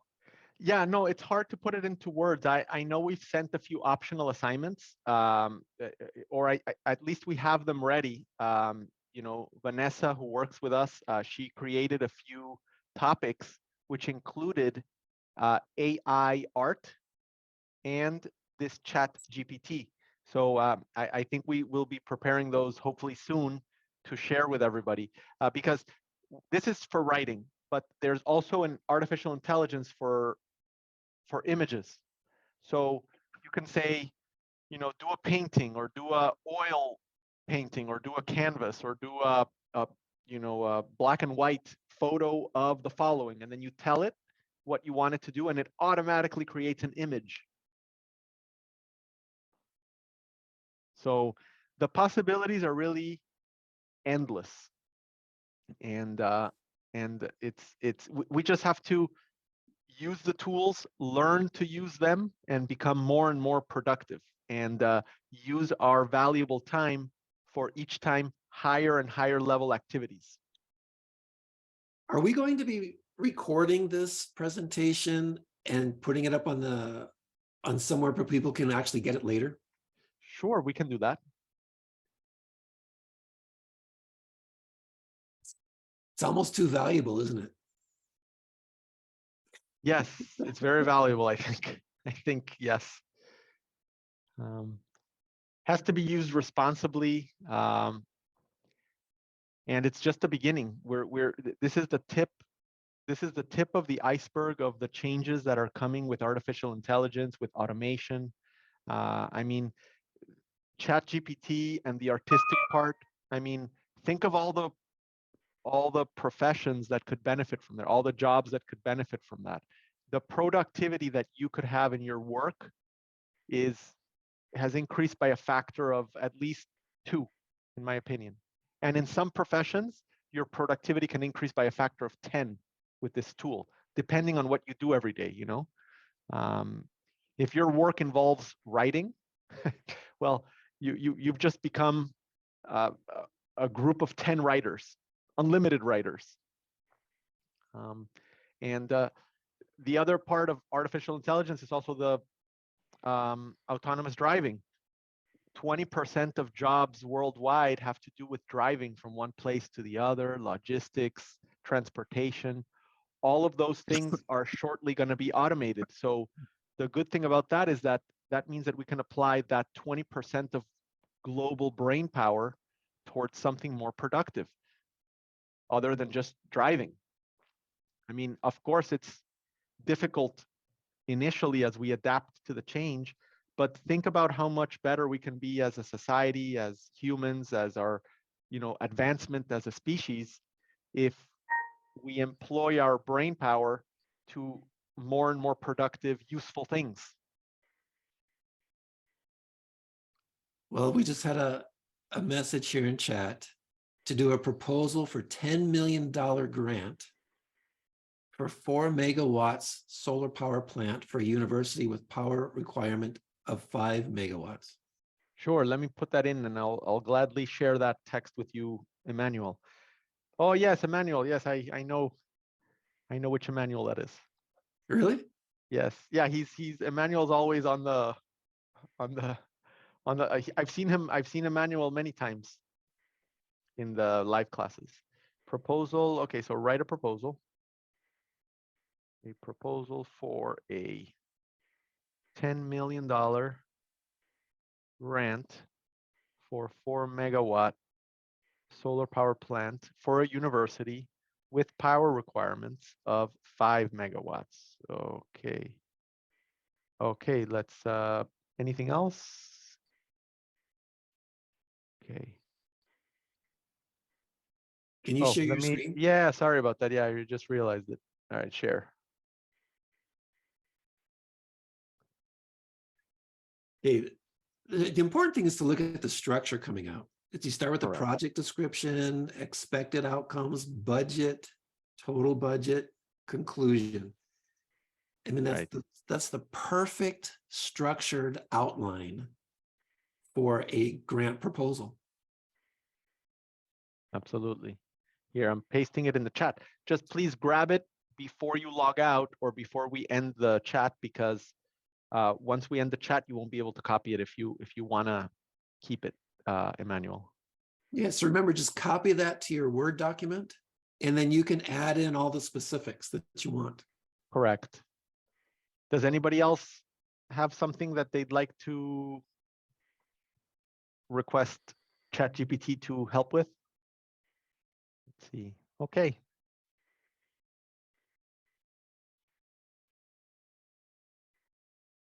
Here we have one, Acacio.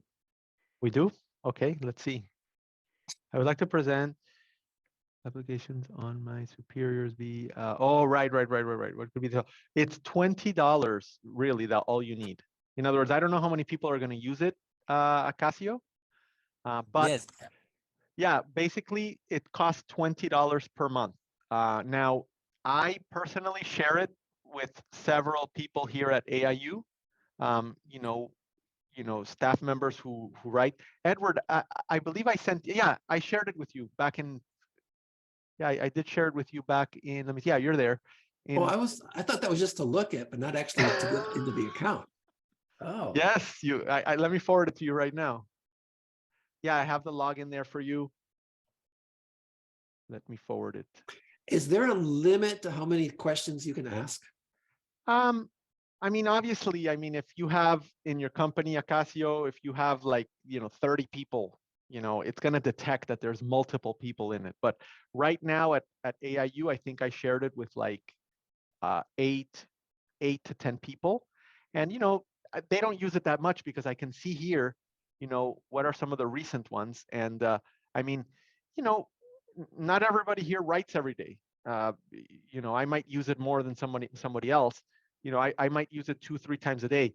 Now, if all of a sudden 4 people try to log in at the same time, they might detect that, you have multiple users. But in our case, we've been sharing it with 10 people that occasionally use it. We only have a couple people that use it a lot. And it's worked great. And in fact, before like 2 weeks ago, we were using the free account the entire time. So for the past 3 months or 2.5 months, we've been using the free account. The only inconvenience was when you would log in and it wasn't available due to utilization. Once you pay the $20, then it gives you priority to use it. Here's a question. Very insightful. Does it mean AIU approves it? Yes, I mean we approve the ethical and conscientious use of Chat GPT because what we don't want is we don't want human creativity and human content generation to end. And theoretically, something like this could end that because you no longer need to do it. So the idea of Chat GPT is to enhance a human creativity.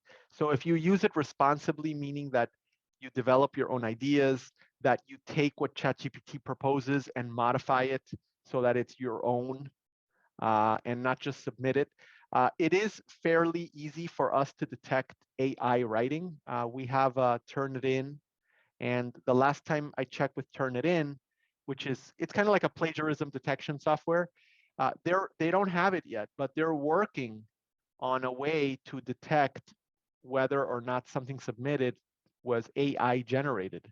And what you don't want is you don't want to submit a bunch of stuff and then like 3 months later, it's scanned and it's flagged as AI. So it's okay to use the AI to generate your content, but then you have to take the content and personalize it to your ideas, to change it, to modify it, to perfect it. And I think that's perfectly ethical. I don't think there's anything wrong with using ChatGPT to help develop your own ideas. If you just say, "Oh, write an article, write an essay about a topic in psychology," that would be plagiarism. That would be against the spirit of learning in some ways. Obviously, if you read it and you learn from it, it helped your development. But I think it would be dishonest with yourself to do that. Now, if you have a topic for psychology that you want to develop, you can summarize what ideas you would like to develop, what questions you have, and you can propose it on ChatGPT to see what answers you get. and then whatever Chat GPT gives you, you can then read it, think about it, and see if you agree with it, if you want to change some parts, if you want to,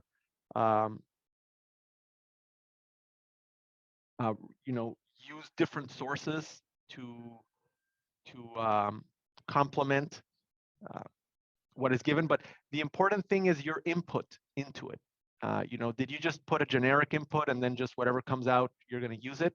Or did you actually invest the time to generate an output that's meaningful, that's personalized, that has your own thoughts, that has your own mind, your own heart into it? And that's really the same exercise you do with any professor.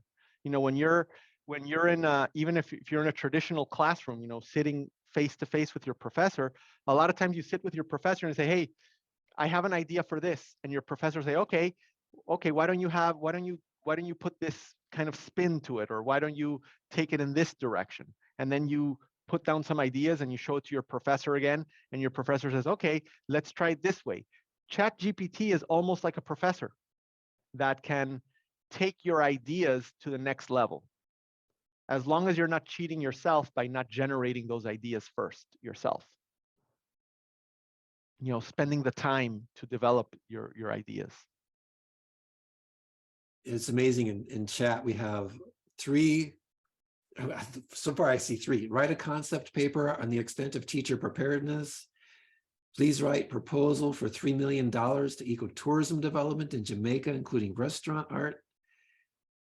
Write a thesis proposal, critical analysis of effectiveness of the cash transfer aid on poverty reduction.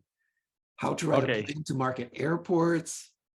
It's amazing. Design a 3-story building structure with capacity of parking 15 cars on the 3rd floor. I don't know if it can design stuff, but we'll try it. Let's see. All right, let's do the first one. Okay, so this is for the ecotourism, $3 million? Yes.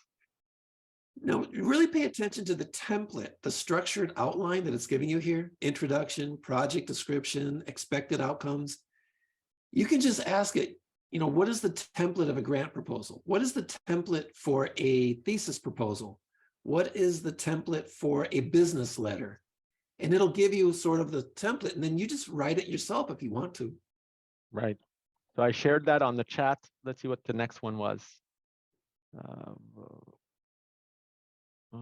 Great. Write a thesis proposal for critical analysis of the effectiveness of the cash transfer aid. That one, maybe. Oh, okay, sure. Because it has a lot of specific information in there. Okay, right. Okay. Addressing cash transfer aid. Perfect. Yeah, absolutely. Yeah, there's a lot of those are remittances. So let's put something there. Okay, so let's write a thesis proposal.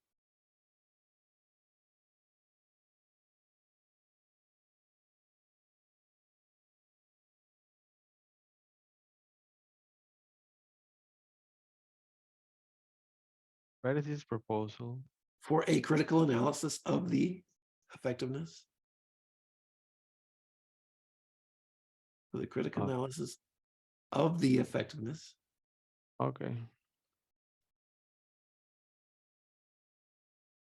Of the effectiveness of cash transfer aid and remit. I think it's remittances is an important word to include. Introduction. Research well, no, actually, questions. Yeah, remittances is something else. Cash transfer. You'll go to methods and they'll go to data analysis. Mm-hmm. Expected outcomes. Your conclusion. And if you wanted to, you could add in some bibliography. It's amazing.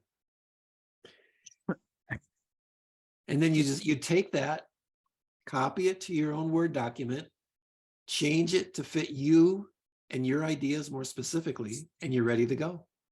Correct. Okay, I think there was one more good one, and we'll end it there. Let's see, the three-story building. All right, let's see if it can design something. I don't know. This will be amazing. Design a 3-story. Oh my God, if it starts drawing stuff, I'm gonna fall on the floor. Okay.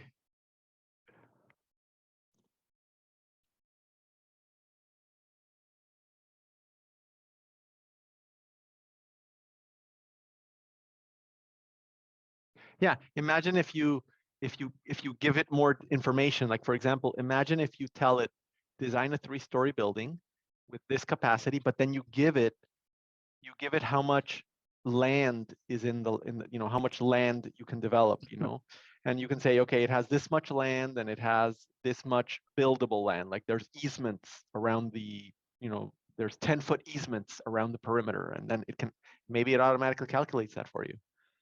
But anyways, okay, I'll share this with Daniel, who asked for this. I'm sure it will even analyze structural analysis. So it'll give you Right. like, what material would you use for a rafter in Yeah, I building a mean, house? there I would really be concerned. Because there's different building codes, right? Yeah. I mean, no. I mean, I would just be concerned that, when people start using it too much, irresponsible, because there's no guarantee that what it gives you is correct. Right. There is no guarantee. I mean, I think that it's getting better and better, but it's all dependent upon the sources. If we start writing articles that are all AI generated, then this AI information will not work. In other words, right now this AI works because it's using all the human generated content we've created. So it's using our information. Now, it might be taking poor sources and then publishing them. So for example, let's say you're an author and you use Chat GPT, but you do a sloppy job and you leave errors. So all of a sudden you have all these writers and content creators that might be publishing work that's lower quality, that might have some mistakes. And what happens is Chat GPT will then in the future start using those sources that are going to appear on Google, that are going to be indexed. And then once it starts using AI generated content to make its own AI, then it's like building a foundation on cards. It's like Chat GPT almost needs to make sure that it's using reliable data. And then if it starts generating data that's less reliable, then its future reliability just keeps on declining little by little over time. It'll give you an idea to how to budget money for your household. It'll give you an idea how to budget money in a business. It'll give you an idea how to optimize cost production. You just give it some information and let it give you some feedback that you can work with. And it really helps your thinking process. There's just so many ways it'll help you develop your ideas. And this is the key. And then also to express your ideas through documents. And so, yes, AIU approves the use of Chat GPT, but we want you to use it in an ethical way, but in a way that also helps you even more develop your own ideas. And that's the real key, because sometimes you just need the foundation of a structure and a template and some ideas to work with, and then you paint in your own thoughts. And that's when it's going to really be powerful for you. So look, we just put here $200 weekly budget for groceries for a 3-person household with list of items and prices. So it made a shopping list for us. How could we budget? And I assume, I mean, I haven't checked it, but I mean, I would be very impressed if this amount of food is exactly sufficient for 3 people. It seems like it might be for a week. It does actually, yeah. It does seem to make sense. Yeah.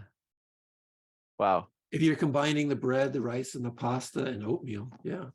And 1 container of oatmeal goes a long way. That is true, yes.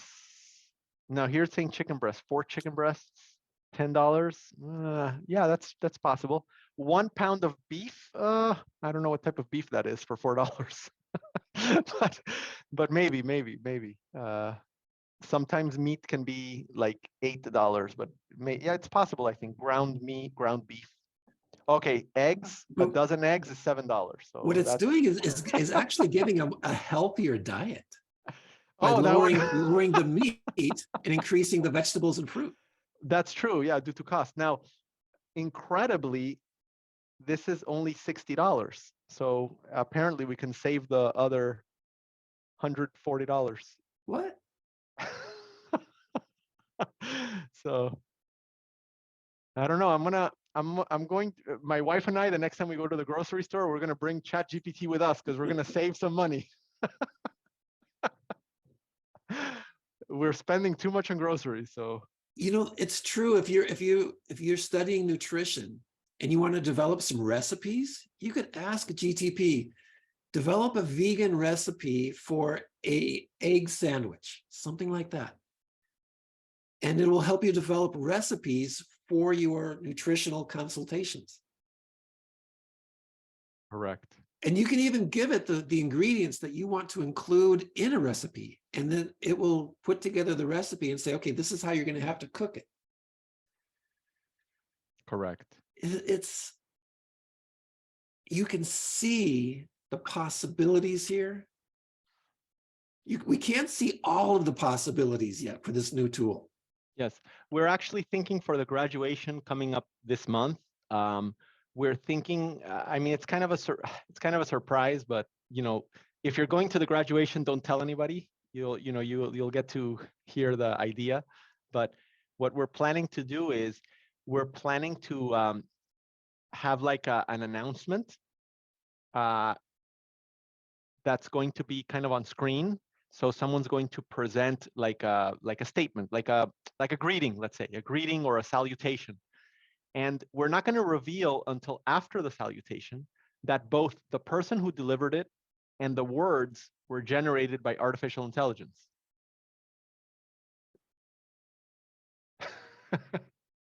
So it's a kind of a secret. If you're going to the graduation, don't share it with anybody, but we're going to see if we integrate that, you know, like a 1.5 minute greeting on screen, and see if anybody detects something strange about it.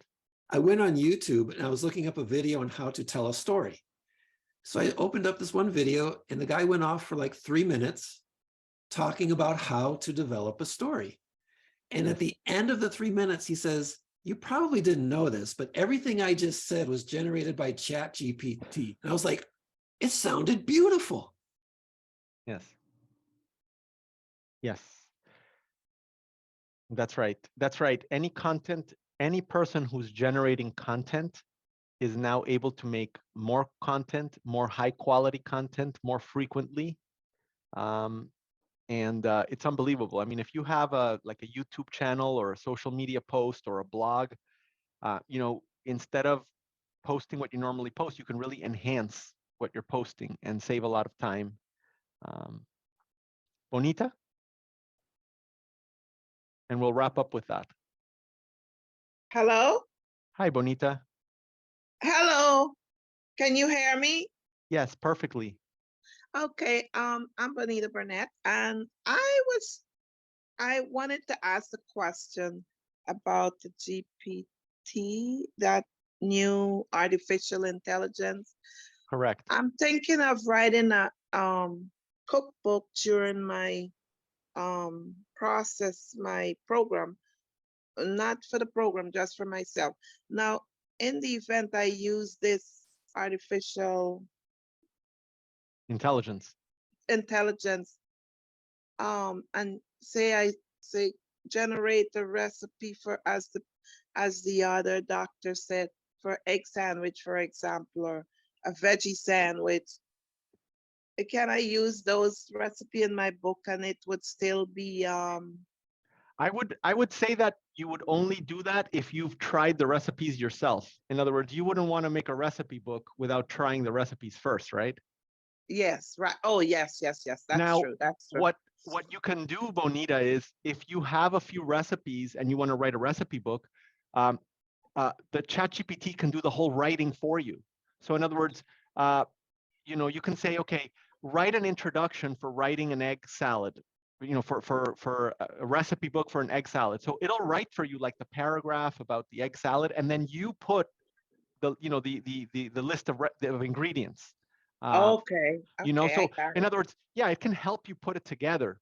But Yes. in this case, the Mhm. recipes have to be from you or tried by you.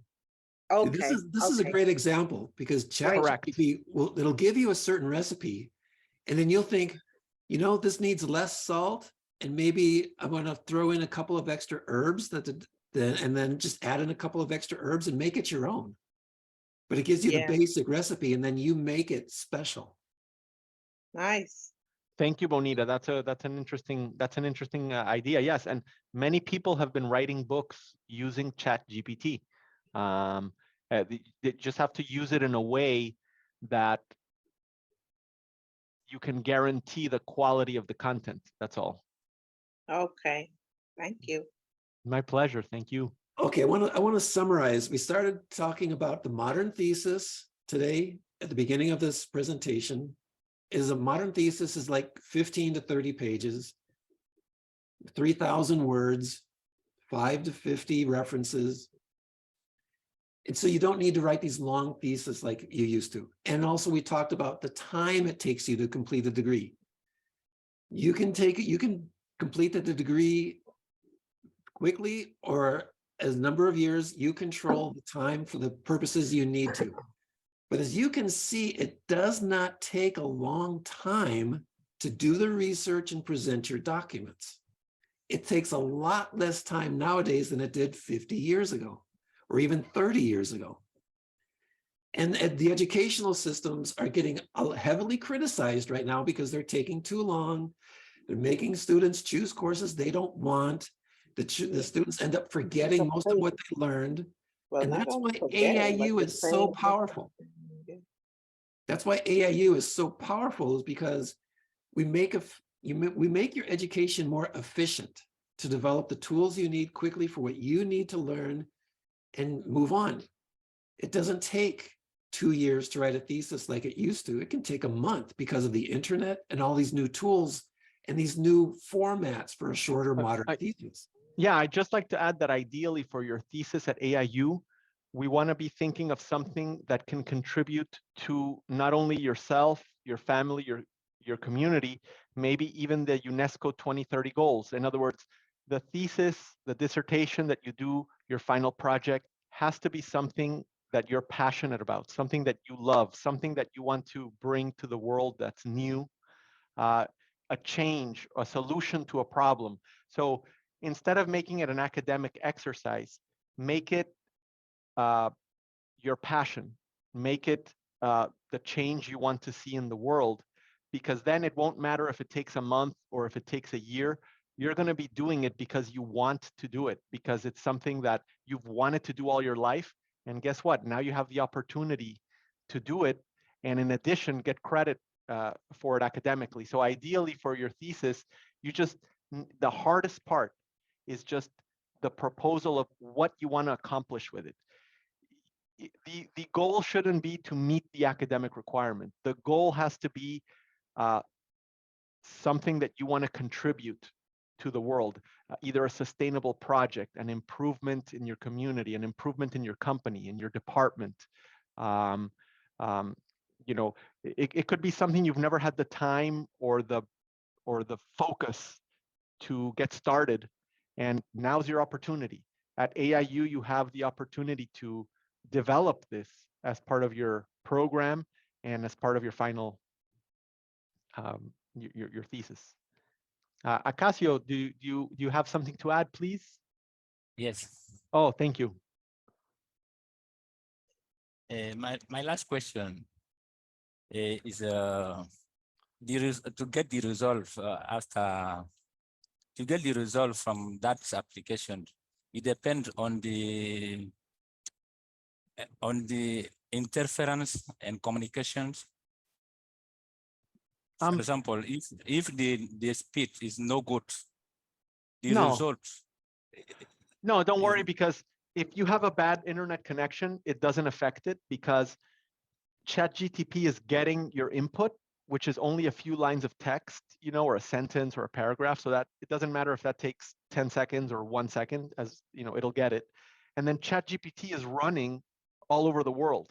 So it'll process it away from you, and then it'll just give you the results. So even if you have a bad internet connection, it won't affect you because the only thing you're submitting is maybe a paragraph, and the only thing that it's sending you is the results. All the processing is happening on the cloud, so it doesn't matter how the internet is locally to you, because ChatGPT it's hosted on multiple servers worldwide, so it doesn't matter where internet is slow. ChatGPT is going to use servers wherever they're most efficient and wherever the connections are best.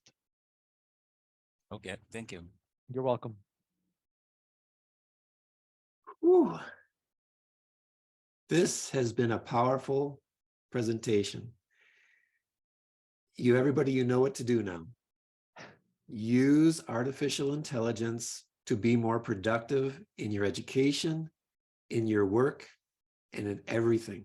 It's a powerful tool to really help you develop your ideas and express your ideas professionally. And Thank you so much, everyone. If you have any questions, we're always here to support you, right? So Absolutely. keep working. And I hope to see you guys, some of you at the graduation. I don't know. Maybe Thank you very you're much. still working on it, but hopefully we'll see some of you at the graduation. I If think not Monique or online. Burnett will be there. Oh, fantastic. All right, guys. Thanks very much, sir. Thank you, Sunil. Excellent. Great to Excellent see everyone. presentation. Excellent. My Thank pleasure. you. Okay.